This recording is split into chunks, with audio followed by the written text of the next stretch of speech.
Assalamualaikum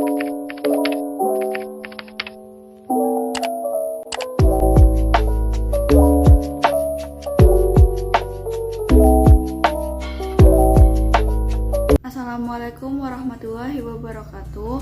Perkenalkan, nama saya Jihan Ferotul Alia dari kelas 12 MIPA 3 nomor absen 19. Pada video ini saya akan menjelaskan tentang sifat-sifat koligatif larutan. Pengertian larutan adalah campuran antara zat pelarut dan pelarut yang apabila dilarutkan satu sama lain akan bersifat homogen. Lalu, pengertian sifat koligatif larutan adalah sifat larutan yang bergantung pada jumlah partikel zat larut dan bukan pada jenis zat larutnya. Sifat-sifat koligatif larutan ini dipengaruhi oleh jumlah partikel zat larutnya, yang apabila jumlah partikel zat larutnya semakin banyak, maka sifat koligatifnya akan semakin besar. Sifat koligatif dibagi menjadi dua, yaitu larutan elektrolit dan larutan non-elektrolit.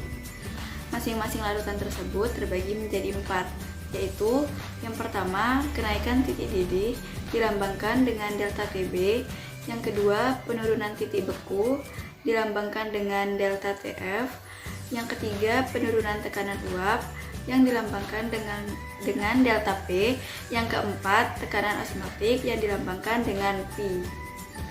Yang pertama, kita akan membahas larutan elektrolit.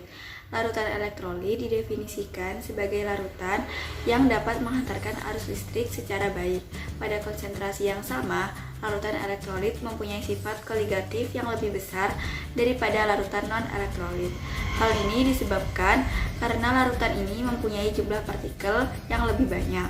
Pada larutan elektrolit kuat, derajat ionisasinya sama dengan 1 karena terionisasi sempurna, sehingga berlaku persamaan sebagai berikut. Yang pertama, penurunan tekanan uap dirumuskan dengan delta P sama dengan XT kali P0 kali I.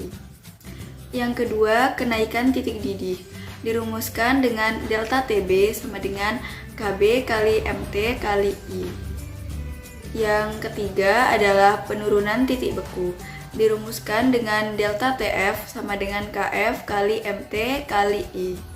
Dan yang terakhir adalah tekanan osmotik yang dirumuskan dengan Pi sama dengan M kali R kali T kali I.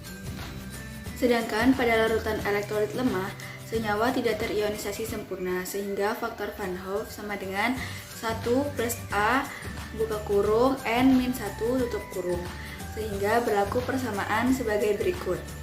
Pertama, penurunan tekanan uap dirumuskan dengan delta P sama dengan XT kali P0 kali 1 plus N-1. Yang kedua, kenaikan titik didih yang dirumuskan dengan delta TB sama dengan KB kali MT kali 1 plus A N-1. Yang ketiga, penurunan titik beku yang dirumuskan dengan delta TF sama dengan KF kali MT kali 1 plus A N-1. Terakhir, tekanan osmotik yang dirumuskan dengan Pi sama dengan M kali R kali T 1 plus A N-1 dengan derajat ionisasi A sama dengan jumlah mol terionisasi per jumlah mol zat mula-mula. Yang kedua akan membahas sifat koligatif larutan non-elektrolit. Yang pertama, penurunan tekanan uap yang dirumuskan dengan delta P sama dengan P0 kali XT.